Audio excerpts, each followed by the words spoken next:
ஹர ஹர சிவனே அருணாச்சலனே அண்ணாமலையே போற்றி. சிவவும் நம சிவாய. சிவ சிவ ஹரனே சோணாச்சலனே அண்ணாமலையே போற்றி. ஹரவும் நம சிவாய. அனலே நம சிவாயம், அழலே நம சிவாயம், கனலே நம சிவாயம், காற்றே நம சிவாயம். புலியின் தோலை இடையில் அணிந்த புனித கடலே போற்றி. சிவவும் நம சிவாய. கலியின் தீமையாவும் நீக்கும் கருணை கடலே போற்றி. ஹரவும் நம சிவாய. புனலே நம சிவாயம், பொருளே நம சிவாயம், புகழே நம சிவாயம், புனிதம் நம சிவாயம். நம சிவாய நம சிவாய ஓம் நம சிவாய. நம சிவாய நம சிவாய ஓம் நம சிவாய.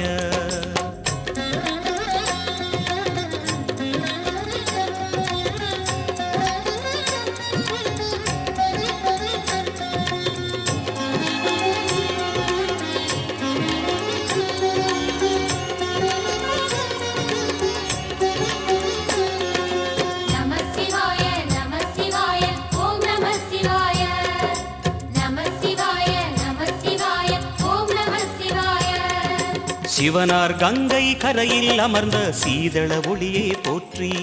சிவவும் நம சிவாய. தவமே செய்யும் தபோவனத்தில் ஜோதிலிங்கனே போற்றி. ஹரவும் நம சிவாய. வேதம் நம சிவாயம், நாதம் நம சிவாயம், பூதம் நம சிவாயம், போதம் நம சிவாயம். மணிபூரகமாய் சூட்சுமம் காட்டும் அருணாச்சலனே போற்றி. சிவவும் நம சிவாய. மங்கள சிவனாய் தங்கிடும் வடிவே செங்கனல் வண்ணா போற்றி. ஹரவும் நம சிவாய. அன்பே நம சிவாயம், அணியே நம சிவாயம், அன்பே நம சிவாயம், அறிவே நம சிவாயம். நம சிவாய நம சிவாய ஓம் நம சிவாய. நம சிவாய நம சிவாய ஓம் நம சிவாய.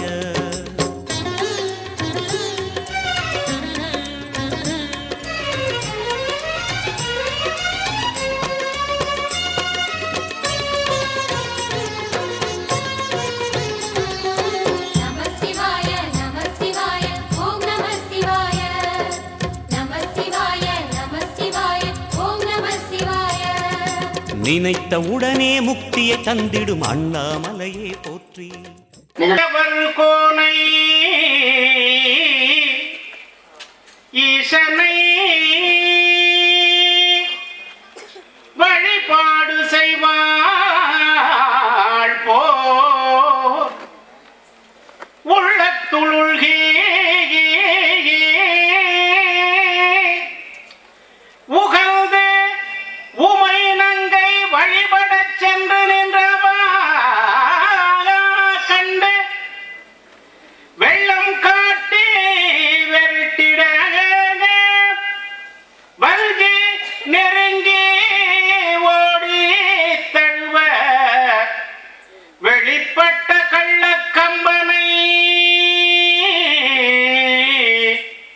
எங்கள் பிரானை காண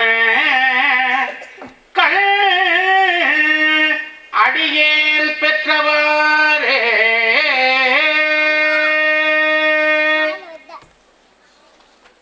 தாய்மார்களே, நாவுக்கரசி இளம்பரை மணிமாறன் அவர்களே, மணிமாறன் அவர்களே, அடுத்தபடியாக இங்கே மனிதனுடைய வாழ்க்கையில் வெற்றி பெறச் செய்வதில் முன்னணி வகிப்பதில் ஆன்மீகமா அறிவியலா என்ற தலைப்பிலே ஆன்மீகமே என்று வி சீனிவாசன் அவர்களும் அறிவியலா என்று ஞானசம்பந்தம் அவர்களும் இங்கே பேச இருக்கின்றார்கள். இந்த நிகழ்ச்சியானது நாளைக்கு நமது 48வது மண்டல பூஜையை முன்னிட்டு நாளைக்கு செய்வோம் என்று இருந்திருந்தோம். இன்று அம்மா அவர்கள் இன்று வைத்துக் கொள்ளலாம் என்று சொன்ன காரணத்தினாலே இன்று இந்த நிகழ்ச்சியை இங்கே நாம் ஏற்பாடு செய்திருக்கின்றோம். இந்த நிகழ்ச்சிக்காக வந்திருக்கின்ற அனைவரையும் வருக வருக என்று வரவேற்பதிலே மகிழ்ச்சி அடைகின்றேன். நமது கமிட்டியிலே உள்ள கே முருகன் ஆசிரியர் அவர்கள் செயலாளர், வேலுச்சாமி ஆசிரியர் பணிபுரிவு பொருளாளர் பேச்சு முத்து அவர்கள், PKN கைலாசம் அவர்கள், எனக்கு ரொம்ப உறுதுணையாக இருந்த நாகம்பட்டி பொன்னையர் திரு NVRK ராமானுஜ கணேஷ் அவர்கள் மற்றும் செயற்குழு உறுப்பினர்கள் இளைய பெருமாள், காளியப்ப ரெட்டியார், அழகுத்தேவர், மாரியப்ப பிள்ளை, VSM சுப்பிரமணியன், தேசா மனோகரன், P மாரியப்பன், கந்தியா பிள்ளை, ஆறுமுக பாண்டியன், ஆறுமுக மாசாரி, G முத்துவேல், சுப்பையா புலவர், வெற்றிவேல், நாராயணன், ஆறுமுகசாமி ரெட்டியார், அப்பாசாமி, முருகன், பண்டாரம் அவர்கள் எல்லோரையும் இந்த நிகழ்ச்சிக்கு வரவேற்பதிலே பெருமகிழ்ச்சி அடைகிறேன். இன்று நமது நிகழ்ச்சிக்காக கடம்பூரிலிருந்து ராஜு அவர்கள் வந்திருக்கிறார்கள். அடுத்தபடியாக அரசன் கணேசன் அவர்கள் ரொம்ப விரும்பி இதை நான் பார்க்க வேண்டும் என்ற காரணத்தினால் அவரோடும் வந்து இந்த நிகழ்ச்சியிலே கலந்து கொள்ளார்கள். அவர்களையும் வரவேற்பதில் பெருமகிழ்ச்சி அடைகிறேன். குறிப்பாக இதை எல்லோருக்கும் நன்றி தெரிவிக்கும் முகமாக பேசலாம் என இருந்தேன். இப்பொழுது வரவேற்க வேண்டும் என்று சொன்னதனால் கொஞ்சம் மாற்றி பேச வேண்டியிருக்கின்றது. இதில் நன்றி தெரிவிப்பதாக ரொம்ப சிறப்பாக இருக்கும் என்று நான் நினைக்கின்றேன். இப்பொழுது இந்த கமிட்டியில் உள்ள அவ்வளோ பேரையும் இங்கே மேலுக்கு வர சொல்லி விடலாம். சேர்களெல்லாம் இருக்கிறது. இங்கே வந்து விட்டால் அங்கே ஆள் இருக்க மாட்டார்கள் என்று எல்லாம் இருப்பதனாலே தயவு செய்து நீங்கள் இதை கேட்கும் வரிசையில் இருக்கும்படி தாழ்மையுடன் கேட்டுக்கொள்கிறோம். அடுத்தபடியாக இதில் நன்றி, அதாவது நான் பல நேரங்களிலே உங்களுக்கு திரும்பவும் சொல்லிட்டு இருக்கிறேன். நான் 3-4 முறை இந்த ஒரு வருஷத்திலே பல நிகழ்ச்சிகளிலே கலந்து கொண்டு எப்பொழுது பார்த்தாலும் வசூல் பண்ணுவதிலேயே போய்கொண்டிருந்தேன். ஆனால் இந்த கைலாசபதி ஆனந்தவல்லி அம்மன் கோயிலுக்கு வசூலிக்கும் பொழுது ஒரு எல்லையில்லா மகிழ்ச்சி. என்ன காரணம்? பக்கத்தில் உள்ள பாலிடெக்னிக் கல்லூரிக்கு நான் வசூல் பண்ண போகும்போது சுமார் 85 லட்சம் ரூபாய் வசூல் பண்ணோம். டைரக்டர்ஸ் நாங்களே அதில் பாதி ரூபாய் போட்டோம். பாதி ரூபாய் வசூல் பண்ணும்போது அது பெரிய பெரிய ஆட்கள், அது ஈஸியாக இருந்தது. அல்லது கமவாசங்க தலைவர் என்ற முறையிலே ஒரு சிறு காலகராக இருந்தாலும் கூட செண்பகவல்லி அம்மன் கோயிலிலே அந்த ராஜகோபுரத்துக்கு முதலாக ஆரம்பிக்கிற விழாவிலே நான் இருந்து 8,80,650 ரூபாய் வசூல் பண்ணேன். அது மிக சிரமம். அதுக்கு செலவு 28,000 ரூபாய்க்கு செலவழித்து ஒரு 12 நாள் அலைந்து அதை வசூல் பண்ணோம். ஆனால் அந்த கைலாசபதி கோயிலில் வரும்போது பணமானது 9 லட்சத்தி சில்லற ரூபாயை வசூல் பண்ணோம். ரொம்ப எளிமையாக, அதுக்கு செலவே இல்லை. எல்லோரும் கூட வந்தாங்க. எல்லோரும் இந்த ஏரியாவில் உள்ள அத்தனை பேரும் கொடுத்தாங்க. அதுக்கப்புறம் கூட எங்களுக்கு பணம் வந்துருச்சு எப்படி நிகழ்ச்சி நடத்திட்டு இருந்தோம். ஒரு 4வது 5வது நாள் இங்கே வந்திருக்கின்ற இளம்பரை மணிமாறன் அவர்களை சந்தித்தோம். சந்திக்கும் பொழுதுதான் அவர்கள் நான் இருக்கிறேன், நீங்கள் ஒன்றும் கவலைப்பட வேண்டாம்னு ஒரு வார்த்தை தான் சொன்னாங்க. அதற்காக அவங்க எவ்வளவோ உபயதாரர்களை ஏற்படுத்தி நம்ம ஊர் கோயிலில் சிறப்பாக கும்பாபிஷேகம் செய்யணுங்கிற காரணத்தினால சுமார் 2.5 லட்சம் ரூபாய்க்கு உபயதாரர்களை ஏற்பாடு பண்ணி கொடுத்து மிக சிறப்பான முறையிலே செய்து கொடுத்தார்கள். பணம் இருந்தாலும் கூட அந்த நிகழ்ச்சி நிரலாம் நீங்கள் பார்க்கணும். அந்த நிகழ்ச்சி நிரலாம் அவங்க ரொம்ப கரெக்டாக செஞ்சுருந்தாங்க. பார்த்தீங்கன்னு சொன்னால் 11ஆம் தேதியிலேருந்து 16ஆம் தேதி வரைக்கும் ஒவ்வொரு நாளும் ஒரு நிகழ்ச்சி. 11 திருமுறை பாராயணம், 12ஆம் தேதி நாட்டிய நிகழ்ச்சி, அப்புறம் பார்த்தீங்கன்னா கோமதி நாராயணன் அவர்கள் பக்தி இன்னிசை, அப்புறம் புதன்கிழமை அன்னைக்கு பின்னணி பாடகர் TR மகாலிங்கம் அவர்களின் புதல்வி TRM சாவித்திரி குழுவினரின் பல்சுவை இன்னிசை நிகழ்ச்சி. அடுத்தபடியாக எல்லாவற்றிற்கும் மேலாக நமக்காக அன்னைக்கு அம்மா அவர்கள் இறையருள் அரசி நாவுக்கரசி திருமதி இளம்பரை மணிமார்களுடைய பக்தி சொற்பொழிவு. அதுக்கப்புறம் நாட்டுப்புற கலை நிகழ்ச்சி நடந்தது. நமக்கு நாட்டுப்புற கலை நிகழ்ச்சி ரொம்ப நல்லா இருந்தது. ஆனால் அன்னைக்கு நம்ம இருந்து அதை கவனிக்க முடியவில்லை. கோயிலில் சில வசதிகள்லாம் செய்ய வேண்டும், அங்கே உள்ளே போய்விட்டோம். அடுத்து இங்கே முக்கியமாக சொல்லணும், இன்றைக்கி வந்திருக்கின்ற சொல்லரசு சீர்மிகு மீ சீனிவாசன் அவர்கள் அன்னைக்கு அவங்க வரும்போது இதே கூட்டம் தான் இருந்தது. அப்போது நான் கூட அவங்க நல்லா பேசினாங்க. ஆனால் எங்களுக்கு எல்லாமே ஆள் யாரும் இல்லையேன்னு ரொம்ப சங்கடமாக இருந்தது. இருந்தாலும் அவங்க நல்ல முறையில் ஒரு 10:30 மணிக்கு ஆரம்பித்து 12 மணிக்கு முடித்து அவர்களுக்கு கொடுத்துருந்த அந்த இதை கூட உபயதாரர் கொடுத்த ஒரு சின்ன சன்மானத்தில் கூட சுமார் 1000 ரூபாய் எங்களுக்கு திருப்பி கொடுத்து விட்டு சென்று விட்டார்கள். அவர் போகும்போது சொன்னார்கள், இவர் சொல்லாமே நான் எப்பொழுதுமே இந்த நண்பர்கள்னால் நமக்கு கொஞ்சம் இதாகிடும். இப்போ காரை விட்டு இறங்கும் போது சிறந்த நண்பரை நான் இன்று சந்தித்தேன் என்று என்னை சொல்லிவிட்டார். ரொம்ப எனக்கு பெருமையாக இருந்தது. அவர்களை அனுப்பி வைத்து விட்டு வந்தேன்.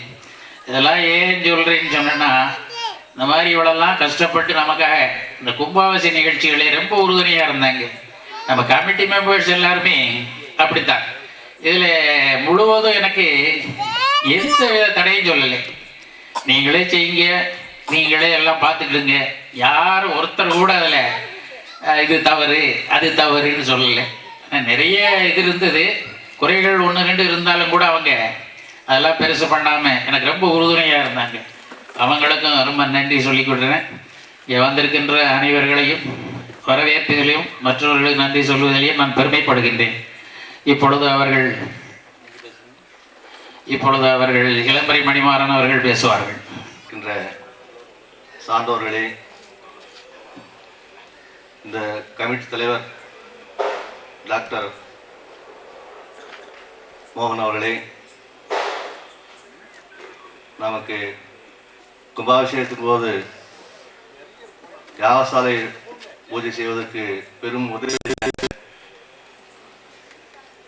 கடப்பாக இருந்து வந்திருக்கின்ற பெரியவர்களே மற்றும் இங்கே சொற்பொழிவாற்ற சிறப்பு பக்தி சொற்பொழிவாற்றிருக்கின்ற இளமுறை மணிமாறன் அம்மா அவர்களே மற்றும் பெரியவர்களே, தாய்மார்களே, இங்கே சிறப்பாக வாதிட வந்திருக்கின்ற மனிதனுடைய வாழ்க்கையை வெற்றி பெறச் செய்வதில் முன்னிலை வகிப்பதில் ஆன்மீகமா அறிவியலா என்ற தலைப்பிலே இந்த பக்தி சொற்பொழிவு முடிந்தவுடனே நடைபெறுகின்ற இந்த பட்டிமன்றம் போன்ற நிகழ்ச்சியிலே ஆன்மீகமா என்ற தலைப்பிலே திரு வி சீனிவாசன் அவர்களும், அறிவியலா என்ற தலைப்பிலே ஞான சம்பந்தம் என்பவர்களும் பேச இருக்கிறார்கள். அனைவரும் இருந்து அந்த அவருடைய கருத்துக்களை கேட்டு செல்லுமாறு அன்போடு கேட்டுக்கொள்கிறோம். இங்கே வந்திருக்கின்ற அனைத்து பிரிவுகளையும் என்று கேட்டுக்கொண்டு இந்த சிறப்பு சொற்பொழியாற்ற வந்திருக்கின்ற சகோதரி அவர்கள் கல்லூரி பணியாற்றும் பொழுது என்னுடைய பிள்ளைகள் கூட அவர்களுடன் படித்திருக்கிறார்கள். அவர்கள் இப்போ 2 பேரும் அந்த வெளிநாட்டில் இருக்காங்க. அப்பா மட்டும் சொன்னேன், இந்த மாதிரி அவர் ரொம்ப உதவி செய்திருக்காங்க, இந்த சிறப்பு சொற்பொழிவெல்லாம் செய்தாங்க, நல்லா இருந்தது, கடைசி வரைக்கும் கூட இருந்து எல்லாம் செய்தாங்க அப்படின்னு சொல்லும்போது அவங்களுக்கு ரொம்ப சந்தோஷப்பட்டு எங்களெல்லாம் தெரியுமோ தெரியல, கேளுங்க ஞாபகப்படுத்துங்கன்னு சொல்லி சொன்னாங்க. அவங்க ரொம்ப ரொம்ப சந்தோஷப்பட்டாங்க. அவங்க நிகழ்ச்சிக்கு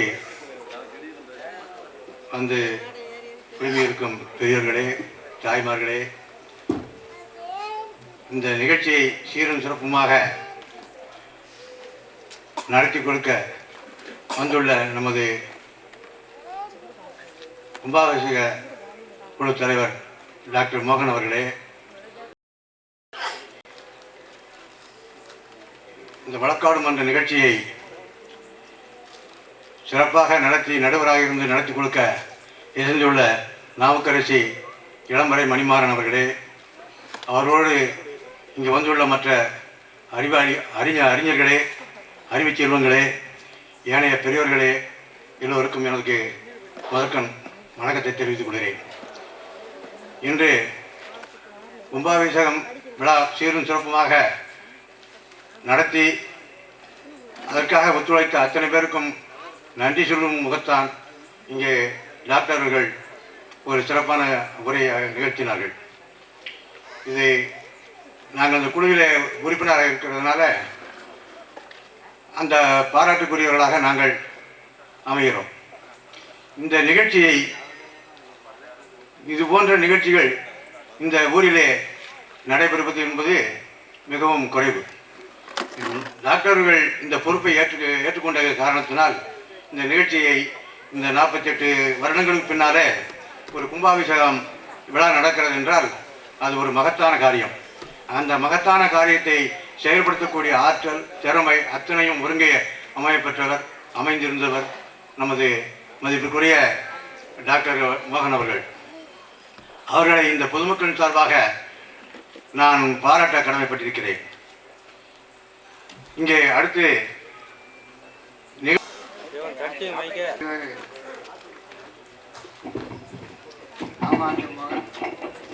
அவர்களுக்கும் இங்கு சொற்பொழி ஆற்ற வந்திருக்க திருமதி இளம்பரை மணிமாறன் அவர்களுக்கும் மற்றும் பெரியவர்களுக்கும் சார்ந்தவர்களுக்கும் தாய்மார்களுக்கும் முதற்கண் எனது நன்றியை தெரிவித்துக் கொள்கிறேன். இந்த கும்பாபிஷேகம் நடப்பதற்கு மிகவும் உறுதுணையாக இருந்த நமது நாமட்டி கன்னியார் அவர்கள் எப்படி இருந்தால் இந்த கும்பாபிஷேகத்தை முடித்துவிட வேண்டும் என்று கூறினார்கள். அதன் பேரில் நாங்கள் எல்லோரும் அவர்கள் மனம் கோணாது நாங்கள் நல்ல முறையில் செய்தோம். அதில் தலைவர் அவர்களும் விடாமுயற்சியில் கும்பாபிஷேகம் சிறப்பாக நடக்க நல்ல ஏற்பாடுகளை செய்தார்கள். மிகவும் நன்றாக இருந்தது. மேலும் இந்த கும்பாபிஷேகம் மேலும் மேலும் நல்ல சிறப்பாக நடந்ததற்கு நம்ம கமிட்டி தலைவர்களுக்கும் உறுப்பினர்களுக்கும் மற்றும் செயலாளர் பொருளாளருக்கும் எனது நன்றியை தெரிவித்து தெய்வீக பேரவை இந்த ராமானுஜ மோகன் அவர்களுக்கும் அதுக்கு அவர்களுக்கு பக்கத்துணையாகவும் உறுதுணையாகவும் இருந்து இளம்பெரிய மணிமாறன் அவர்களிடம் நல்ல உதவி செய்து இந்த விழா ரொம்ப சீரும் சிறப்பாக நடைபெற்று முடிந்துவிட்டது. இன்று 48வது நாள் மண்டல பூஜை நடைபெறும். நாளை நடைபெற இருக்கிறது.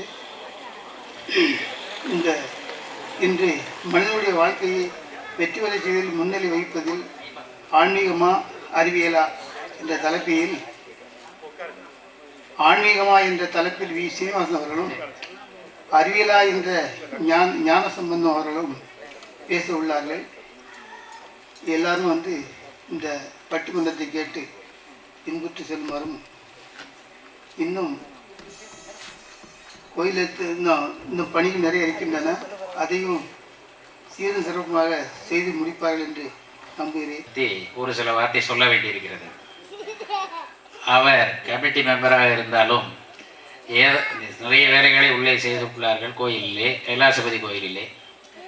ஆனால் அவர்கள் எப்படியாவது முன்னால் ஒரு சாலை கோபுரம் மாதிரி நான் அமைக்கணும், அது 50,000 ரூபாயில் நான் செய்து கொடுப்பேன், நீங்கள் அதை எப்படியாவது ஈஓவிடம் சொல்லி பெர்மிஷன் வாங்கி தரணும்னு சொன்னார். நாங்கள் எடுத்தெடுப்பிலே ஈஓவும் நானும் அதை செய்யுங்கள் என்றோம். அப்புறம் யோசித்து பார்க்கும்போது ஒரு சிலர் ராஜகோபுரம் கட்ட வேண்டும் என்ற ஒரு கோரிக்கையை வைத்தார்கள். அப்பொழுது அவர்களை அழைத்து ராஜகோபுரம் நாளைக்கு கட்டும்போது இந்த சாலை கோபுரம் ஏதாவது செய்து விடுவார்கள், நீங்கள் வேறொரு பணியை இதை தேர்வு செய்து அதை கொண்டு வாருங்கள், நம் ஈவோடம் சொல்லுவோம் என்று சொன்னோம். அவர்கள் எல்லாவற்றிற்கும் மேலாக செண்பகவல்லியம்மன் கோயில் நிறைய கோயில்களில் இல்லாத ஒரு காரியத்தை அந்த முன் கதவை சுற்றி பித்தளையினால் ஆகிய அழகான ஒரு இதை போடப் போகிறேன். அது சுமார் 96,000 ரூபாய் ஆகிறது. நான் அட்வான்ஸ் கொடுத்து விட்டேன், இன்றுக்குள் மாட்டி விடுவார்கள்னார்கள். ஏற்கனவே உங்களுக்கு தெரியும், வேலை செய்கிறவங்க லேட் பண்ணிட்டாங்க. இல்லைன்னா இன்றைக்கி அது ரொம்ப நல்லாயிருக்கும். இவர் அந்த செயலை செய்த உடனே 50,000 ரூபாய் செய்கிறேன் என்று சொன்னவர் 96,000 ரூபாயிலே அதை செய்கிறார். அதை பார்த்த உடனே உங்களுக்கு தெரியும், எங்களுக்கெல்லாம் உறுதுணையாக இருக்கின்ற பிகேஎன் கைலாசம் அவர்கள் உடனே என்ன இவர் செய்கிறது, நான் உள்ளே மூலஸ்தானத்தில் நான் அதை செய்ய போகிறேன் என்று அவர்கள் 25,000 ரூபாயில் அதை செய்கிறார்கள். என்ன இவங்க 2 பேரும் இப்படி செய்கிறது, நாங்கள் பிள்ளைமார் சங்கம் என்ன இழந்ததா, நான் 36,000 ரூபாயிலே அதுக்கு முன்னால் உள்ள கதவுக்கு நாங்கள் செய்ய போகிறோம் என்று இவர் ஆரம்பித்து வைத்தது. இன்று அந்த வேலை முடிந்த பிறகு நீங்கள் வெளியிலிருந்து பார்த்தால் கைலாசபதி சன்னதி மிக நன்றாக இருக்கும். இது இன்னும் சில பேருக்கு தெரியலை. இன்னும் இந்த போட்டி வந்து அந்த 3 இதுலையும் செஞ்சிருவாங்க. முருகன் சன்னதியிலையும் இதிலையும் செய்து அந்த இறைவனை பார்க்கும் பொழுது ஒரு அழகு இருக்க வேண்டும் என்ற காரணத்திற்காக இதை செய்கிறார்கள். அதில் இவர் ரொம்ப இந்த சாலை கோபுரம் வேண்டான்னு சொன்ன உடனே அவர் மனசு ரொம்ப இதாகி போச்சு. பிறகு இந்த காரியத்தை செஞ்ச உடனே தான் அவருக்கு நிம்மதி. இப்படி நிறைய அன்பர்கள் இருக்கின்றார்கள். இந்த மாதிரி அன்பர்கள்லாம் இருக்கிறதுனால தான் இந்த ராஜகோபுரத்தை செய்வோம் என்ற ஒரு இதிலே இருக்கின்றோம். அது வெகு விரையிலே செய்ய பார்ப்போம். அம்மா அவர்கள் இருக்கின்றார்கள், நமது கடப்பா ராமசுப்ரெட்டியார் இருக்கிறார்கள். அவர் இருக்கிறதுனால கவலை இல்லை, அவர் செஞ்சிருவார். அவர் செஞ்சுட்டு நம்ம சாமியை கும்பிட வேண்டிதான். அதனால் நம்ம அருகிலேயே அவரை வைத்திருக்கிறோம். அந்த கமிட்டின்னு வந்தாலும் கூட அவர் பொருள் நிறைய வச்சிருக்காரு, அவரை பொருளாளராக போட போகிறோம். பொருள் நிறையா வச்சிருக்கிற பொருளாளர், நம்மளுக்கு ஐடியாலாம் ரொம்ப இதாக சொல்கிறவங்களே செக்ரட்டரியாக போட போகிறோம். அந்த கமிட்டின்னு ஒன்று அமைச்சா அம்மா செக்ரட்டரி, அவர் தான் பொருளாளர். அந்த பொருளாளர் இடத்தை நாங்கள் அவருக்கு தான் கொடுக்க போகிறோம் என்று சொல்லிக்கொண்டு இப்பொழுது பேச்சு முத்தாசிரியர் பேசுவார். வருகை தந்திருக்கும் அம்மா இளம்பரை மணிமாறன் அவர்களே, கடப்பாவிலிருந்து வந்திருக்கும் ஐயா அவர்களே, மற்றும் வருகை தந்திருக்கும் அனைவருக்கும் மற்றும் காவல்துறை அதிகாரி அவர்களுக்கும் எங்களது ஊரின் சார்பில் மனமார்ந்த நன்றியை தெரிவித்துக் கொண்டு ஒரு சிறிது சிற்றுரையாற்ற விரும்புகிறேன். உடல், பொருள், ஆவி, இந்த மூணு ரொம்ப முக்கியமானு சொல்லுவாங்க. ஒரு பொருள், ஒரு காரியத்தை நிலைநாட்டணும்னா பொருள் இல்லாதவங்க உடல் உதவியாக செய்வாங்க. அதுதான் எல்லாத்துலையும் மேலே உடல். அடுத்து பொருள். சிலவங்க ஆவியே கொடுத்துருக்காங்க. அதுக்கு நான் சொல்லணும்னா ஒரு சில வேலை ஞாபகப்படுத்தி நான் சொல்லித்தான் ஆகணும். 1969 இங்கே கும்பாசி நடிக்கல, நான் 10th ஸ்டாண்டர்ட் படிச்சுக்கிட்டு இருக்கேன். அப்போ மதிப்பிற்குரிய நாகம்பட்டி சின்ன முதலாளின்னு சொல்லுவாங்க, இவங்க தாத்தா ராமானுஜ முதலாளியுடைய தாத்தா, அவர்கள் தலைமையில் இங்கே கும்பாசி ஆரம்பமானது. அப்போ என்னுடைய தந்தை வீரபத்திரத்தவர், அவர் ஒரு ஆசிரியர், அவர் ஒரு மெம்பர். விஎஸ்ஏ சண்முக சுந்தரம்பிள்ளை என்பது இந்த ஊர் பிரசிடென்ட், அவர் ஒரு மெம்பர். மற்றும் தோல்சாப்பில் தாத்தா சண்முக சுந்தரம்பிள்ளை சொல்லுவாங்க. சுப்பிரமணிய செட்டியார்னு ஒரு பெரிய வீட்டுக்காரரு, பொம்மையாக அவர் எனக்கு தாத்தா ஆரம்ப பாண்டியன்னு சொல்லி செல்லேத்தார் அவங்க பேர். இப்படி பெரிய ஆட்கள்லாம் சேர்ந்து ரொம்ப கஷ்டப்பட்டு, அப்போ 100 ரூபா 50 ரூபா கொடுக்கறது ரொம்ப கஷ்டம். அந்த நிலையில் இந்த கோயிலில் உள்ள கல்லெல்லாம் பதிச்சு மண்ணு மணலமாக கிடக்கும், வவ்வாறு அடையும். நாங்கள் சின்ன பிள்ளைகள் இருக்கும்போது அதை அவங்களால ஏண்டளவு செஞ்சு முடிச்சுட்டாங்க. அது எல்லாம் கொடுத்துட்டு 2-3 பேர் ஆவியை விட்டு போயிட்டாங்க. இன்னைக்கு அதை நிலைநாட்டுறதுக்கு முதலாளி எல்லாம் வந்திருக்காங்க. இப்போ நடக்கு. இருந்த போதிலும் நான் இந்த என்னை பற்றி ரொம்ப பெருசாக சொல்லலாம். அப்படி ஒன்றும் ரொம்ப வசதி படைச்சவங்க கிடையாது. உழைச்சி வாத்தியாரோட வந்து சாப்பிட்டேன். என்னுடைய ஆசை என்னன்னா, எங்கள் அப்பா காலத்தில் இந்த அவரால் ஒன்றுமே செய்ய முடியல. 8 பிள்ளைகளை வளர்த்து இது பண்ணுறதான் மிச்சம். அவரால் எதுவுமே செய்ய முடியல. இன்னைக்கு ஆண்டா நமக்கு கொஞ்சம் வசதி கொடுத்தோன்னே அவர் பேரை நிலைநாட்டணும்னு சொல்லித்தான் அந்த 1,00,000 ரூபாய்க்கு அந்த பணி ஏற்ற செய்யறதுனால என்னுடைய வசதியை பொறுத்து நான் செய்யறேன். உண்மையோட சொல்லலாம். பணி கமிட்டியில் எவ்வளோ இடத்துல இருந்தது ஒன்றா பிடிங்கி போட்டாங்க. ஆனால் எதுக்கு சொல்கிறேன்னு சொன்னேன்னா, தான் செய்கிறத தெரியாமே செஞ்சுக்கிட்டு இருந்தார். நான் சொல்ல விரும்பல. எதுக்கு சொல்கிறேன்னா, சில பேர் ஒன்றும் செய்யாமையே நிறைய பேர் அதெல்லாம் சொல்கிறதுனால தான் சொல்கிறேன். இந்த போர்டை ஸ்கூல் வரும்போது அதுக்கு எவ்வளோ செஞ்சு அவரே தினம் இருந்து கிராமத்தில் உள்ள அத்தனை வண்டி வச்சுருக்கிறவங்களெல்லாம் கூப்பிட்டு ஈரால் இந்த மாதிரி இடங்களில் போய் செங்கல் கல்லெல்லாம் வந்து செஞ்சாங்கன்னு சொல்லி அடிக்கடி நம்மகிட்ட இப்போ இல்லை, மறைந்த குப்பாதசாமி வாத்தியார் அவர்கள் சொல்லுவார்கள். அது ரவீந்திரனுக்கு தெரியும். ஒவ்வொரு ஆண்டு விழாவிலையும் அவர் சொல்லாம விட மாட்டார். குப்பாசாமி வாத்தியார் நிறைய அவர் செஞ்சிருக்கிறாரு. ஆனால் எங்கேயுமே அவர் பேர் இருக்கிறத நான் பார்க்கல. ஒரே ஒரு இடம் ராமேஸ்வரம் கோபுரத்துலேருந்து அதை காணும். தென்காசி கோபுரத்தில் மாத்திரம் இப்போ இருக்குது. இப்போ அவர் சொன்னதுனால இதை சொல்ல வேண்டியிருக்குது. ஏன்னா அது எல்லாருக்கும் தெரியணுங்கிறதுக்காகத்தான் இதை நம்ம சொல்கிறோம். நம்ம காலேஜுக்கு எவ்வளோ தந்துருக்குறோம். அந்த இடத்துல இப்போ என்னுடைய தந்தையார் என்வி சீனிவாசன் பேர் அங்கே இல்லை, மனோ கல்லூரின்னு தான் இருக்குது. எஸ்ஆர் நாயுடு கல்லூரியிலேயும் எல்லா நிலங்களும் வேணுகோபால நாயுடு பேரில் தான் இருக்குது. 52 ஏக்கரு, காலேஜ் இருக்கிற இடம் 30 ஏக்கரு எல்லாம் அவர் பேரில் தான் இருக்குது. ஆனால் அவர் பேர் எங்கேயும் வைக்கலை. நான் பார்த்துக்கிட்டே தான் வரோம். அது அழகுத்தவருக்கு நல்லா தெரிஞ்சிருக்கும். ஏன்னா அவர் 41 வருஷத்துக்கு முன்னால் இருந்த கமிட்டியில் இருந்த ஒரே மெம்பர் அவர் தான். இன்றைக்கி நம்மகிட்ட இருக்கார். அதனால் அவர் இருக்கும்போது நடந்த காரியங்கள்லாம் நல்லா நடந்துட்டு தான் இருந்தது. விளம்பரத்துக்காக எதையும் செய்யலை. அவர் சொன்னார், அதனால தான் அதை சொல்லுவோன்னு நினச்சி சொல்கிறேன். கமிட்டியினுடைய தலைவர் போற்றுதலுக்குரிய டாக்டர் NVS ராமானுஜமோகன் அவர்களே, துணைத் தலைவர் போற்றுதலுக்குரிய திரு K முருகன் ஆசிரியர் அவர்களே, துணை செயலாளர் ஆசிரியர் திரு R பேச்சுமுத்து அவர்களே, பொருளாளர் ஆசிரியர் திரு வேல்சாமி அவர்களே, துணை பொருளாளர் திரு TKN கைலாசம் அவர்களே, துணை பொருளாளர் திரு செண்பக மாரீஸ்வரன் அவர்களே மற்றும் செயற்குழு உறுப்பினர்களே, இந்த கும்பாபிஷேக வைபவத்தை சீரோடும் சிறப்போடும் நிகழ்த்துவதற்கு பல வகையிலேயும் உறுதுணையாக அமர்ந்திருக்கின்ற பெருமக்களே, இறைவனுடைய திரு அருளால் மிகவும் சிறந்த முறையில் நடைபெறுவதற்கு பல வகையிலேயும் உறுதுணை புரிந்திருக்கின்ற பெரியோர்களே, செயற்குழு உறுப்பினர்களே, இப்பகுதி வாழ் அன்பர்களே, உங்கள் எல்லோருக்கும் என்னுடைய கரங்குவித்த வணக்கத்தை முதலில் சமர்ப்பித்துக் கொள்கின்றேன்.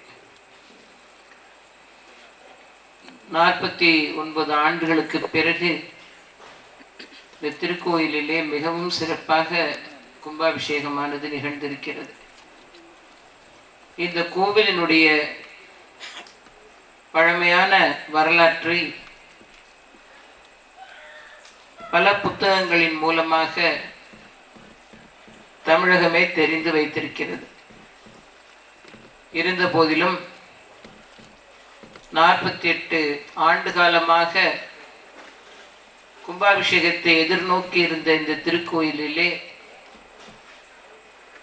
ஆனந்தவல்லி அம்பிகையும் கைலாசநாத பெருமானும் நம்மை போலவே இந்த கும்பாபிஷேகத்தை எதிர்நோக்கி சன்னதிக்குள்ளேயே தங்களுடைய அருளை நிலைப்படுத்தி கொண்டு நமக்காக காத்திருந்தார்கள் என்பதுதான் உண்மை.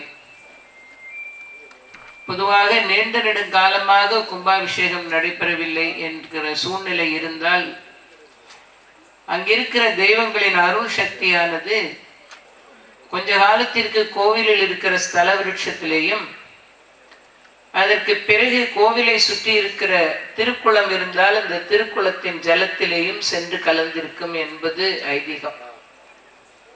பிறகு கும்பாபிஷேகம் நடைபெறும் போது ஸ்தல விருட்சத்தில் இருந்தோ திருக்கோயிலின் திருக்குளத்தில் இருந்தோ இறைவனையும் தேவியையும் அழைத்து கொண்டு வந்து சாங்கியத்தோடு பழையபடி அவர்கள் எழுந்தருள் இருக்கிற மூலஸ்தானத்தில் நிலைப்பட்டு இருக்கும்படியாக செய்வார்கள். இது மிகவும் சிரமமான ஒரு பிரயத்தனம்.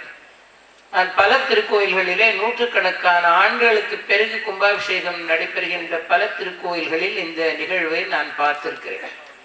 ஆனால் ஆனந்தவல்லியும் கைலாசநாதரும் இங்கு வாழுகிற பெருமக்களிடத்தில் இருக்கிற பேர் அன்பினாலே அம்பிகையும் இறைவனும் இந்த கும்பாபிஷேகத்தை எதிர்நோக்கி தங்களது மூலஸ்தானத்திற்குள்ளேயே கற்பகிரகத்திற்குள்ளேயே தங்களுடைய அருளை நிலைப்படுத்தி கொண்டு பேர் அன்பினாலே நமக்கு அருள் பாலிப்பதற்காக அம்மையும் அப்பனுமாக சோமாஸ்கந்த மூர்த்தமாயிருக்கிற இந்த திருக்கோயிலில் எழுந்தருளி இருந்தார்கள் என்பது மிகவும் விசேஷமான ஒரு அமைப்பாகும். இந்த திருக்கோயில் நம்முடைய தென்னாட்டிலே மிகவும் சிறப்பான அமைப்போடு கூடிய ஒரு திருக்கோயில். சுயம்புவாக இருக்கிற மூர்த்தி. அது மட்டும் அல்லாமல் பசுவோடு தொடர்புடைய திருக்கோயில்களிலே சனீஸ்வரனால் ஏற்படுகின்ற கெடுபலன்களை போக்குகிற ஆற்றலோடு இறைவன் விளங்குவான் என்பதுதான் சாஸ்திரம்.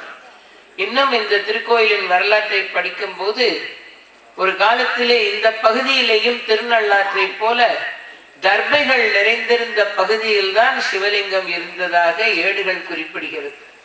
ஆக தர்ப காட்டுக்குள் இருந்த சிவலிங்கத்திற்கு மேல் வந்து பசு பாலை பொழிந்திருக்கிறது என்று நினைக்கும் போது தென்னாட்டிலே திருநள்ளாருக்கு சமமான ஒரு ஸ்தலமாக பசுவந்தனை இருக்கிறது என்பது மிகவும் சூட்சமமான ஒரு விஷயமாகும். அவ்வளவு சாஸ்திரோத்தமமாக இந்த திருக்கோயிலை கட்டி உருவாக்கி இருக்கிறார்கள். ஏன் நம்முடைய டாக்டர் அவர்கள் இந்த கும்பாபிஷேக கமிட்டிக்கு தலைவராக அமைந்தது இறைவனே தேர்ந்தெடுத்திருக்கிறான் என்பதுதான் உண்மை. எவ்வளவோ பிரயத்தனப்பட்டும் நடைபெறாமல் காலம் தாழ்த்தி கொண்டு சென்ற இந்த கும்பாபிஷேகமானது அவர்கள் கும்பாபிஷேக கமிட்டி தலைவராக இருக்கும் போது நடைபெற வேண்டும் என்று ஒரு நிலை இருக்குமானால் அவர்களுடைய மூதாதையர்கள் இந்த திருக்கோயிலுக்கு செய்த கைங்கரியத்தின் பலனாக அவர்கள் இந்த கும்பாபிஷேக கமிட்டியின் தலைவராக இருந்து இதை நடத்த வேண்டும் என்று இறைவன் தீர்மானம் பண்ணியிருக்கிறார். அந்த அடிப்படையில் தான் வழி வழியாக வந்திருக்கிற ஒரு சொத்தாக இந்த அருள் நிதியானது அவர்களுக்கு கிடைத்திருக்கிறது. இந்த அருமையான செயலை அவர்கள் செய்திருக்கிறார்கள். இது வரலாறு என்றைக்கும் நினைத்து பார்க்கக்கூடிய இந்த திருக்கோயிலின் வரலாற்றிலே அவர்களுக்கு ஒரு முக்கியமான இடம் இருக்கிறது என்பது மறுக்க முடியாத ஒரு உண்மை. ஏனென்றால் இது போன்ற சிவாலயங்களுக்கு நாம் நினைத்து கும்பாபிஷேகம் நடத்துவது என்பது நடைபெறுகிற விஷயம் அல்ல. அங்கு எழுந்தருளி இருக்கிற தெய்வங்களை தீர்மானம் செய்தால்தான் அந்த கும்பாபிஷேகமானது குறைவில்லாமல் நடைபெறும். 48 நாளும் இந்த மண்டல பூஜைகள் நடைபெறும் போதும் எந்த விதமான ஒரு சிறிய அசம்பாவிதமும் இல்லாமல் மண்டலாபிஷேகத்தை நோக்கி இந்த பூஜையை கொண்டு வருவது என்பது இறைவனுடைய பேர் அருள். அந்த பேர் அருளானது அவர்களுக்கு பாலித்திருக்கிறது என்பது உள்ளபடியாகவே நினைத்து பார்க்க வேண்டிய மிக முக்கியமான ஒரு விஷயமாகும். ஆகவே இங்கு இருக்கிற கைலாசநாதரின் பரிபூர்ணமான கடாட்சமும் அனுகிரகமும் ஒன்றாக இணைந்து அவர்களுக்கு உறுதுணையாக இருந்து இந்த மகோன்னதமான செயலை அவர்கள் செய்வதற்கு இறைவன் அவர்களை வழிநடத்தி கொண்டு வந்திருக்கிறான். நாமெல்லாம் அவர்களுக்கு தான் முதலில் நன்றி பாராட்ட கடமைப்பட்டிருக்கின்றோம். மிகவும் வேகமாக நடந்து கொண்டிருக்கிற அவர்களது மருத்துவ பணிக்கு மத்தியில் இந்த ஆன்மீக பணிக்கு இவ்வளவு நேரம் ஒதுக்கி இவ்வளவு சிரத்தையோடு அவர்கள் இந்த செயலை செய்து முடிக்க வேண்டும் என்கின்ற ஒரு உத்வேகத்தோடு இந்த பணியை ஆற்றியிருக்கிறார்கள். ஆகவே இன்றைக்கு கைலாசநாதருடைய திருக்கோயிலானது மிகவும் சிறப்பாக கும்பாபிஷேகத்திற்கு பிறகு தமிழகத்தின் பல பகுதிகளிலே இருந்தும் மக்களை தன்னை நோக்கி ஆகர்ஷிக்கக்கூடிய ஒரு அபூர்வமான சக்தியை தனக்குள் வைத்துக் கொண்டிருக்கிற திருக்கோயிலாக இந்த கோவில் இருந்து கொண்டிருக்கிறது. நான் நாள்தோறும் பசுவந்தனை திருக்கோயிலை பற்றி பல செய்திகளை நானும் கேள்விப்பட்டு கொண்டேதான் இருக்கேன். இங்கோ நாகப்பட்டினத்திலிருந்து வருகிறார்கள், காரைக்காலிலிருந்து வருகிறார்கள், ஈரோட்டிலிருந்து வருகிறார்கள், கோயம்புத்தூரில் இருந்து வருகிறார்கள். வந்து தரிசனம் பண்ணிவிட்டு போன பிறகு நாங்க வந்தோம், நல்லா இருக்கிறோம், நோய் தீர்ந்து போச்சு, நாங்கள் சுகமாயிருக்கிறோம் என்றெல்லாம் பல நல்ல செய்திகளை சொல்லக்கூடிய அந்த நிலையை பார்க்கும் போது இந்த கோயிலுக்குள் எவ்வளவு பெரிய அபாரமான சக்தி இருக்கிறது. ஆனந்தவல்லி